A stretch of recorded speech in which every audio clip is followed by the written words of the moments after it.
January 13th, Good Things Ahead, and I read, Are you arrogant?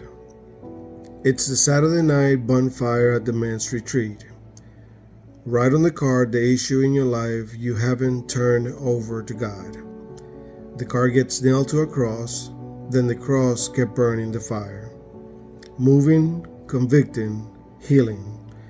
I've done this before. Normally I write busyness. It's been my besetting sin forever. This time I prayed and quickly write a word on the card. But when I look down, I'm startled to see arrogance. Lord, what do you mean? I ask. You rush out in the morning and walk right by the place where you pray. Are you about serving me? Yes, but you assume I want you to do what you did yesterday. You don't ask for new instructions. When you don't ask what I might have you do, that's arrogance, not humility. A friend of mine got up one day and asked, Lord, what would you have me do today? His sister's name came to mind, along with the sense that he needed to call her. They had drifted apart because of a deep disagreement, but he called her anyways. She told him she was pregnant and had an appointment with an abortion doctor that morning. He asked if she will meet him instead. She did. They talk. They pray.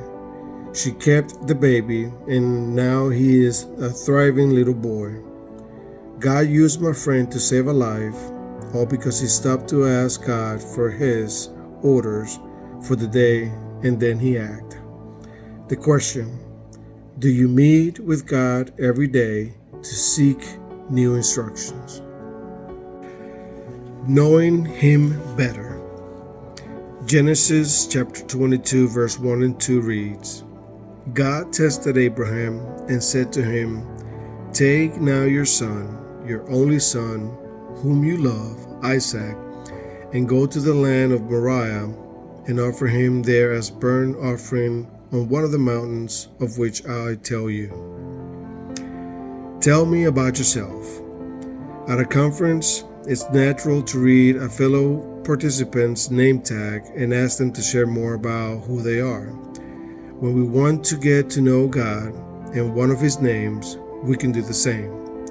Sometimes when God reveals himself to someone in the Bible, he ties the name Jehovah to another name that reveals something deeper about him.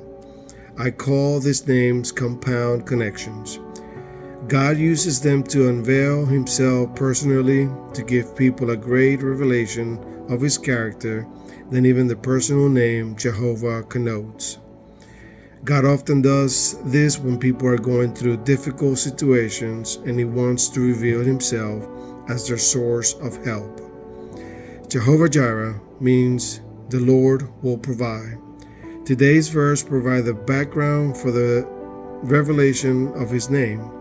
And I won't lie, it's a tough situation to take in.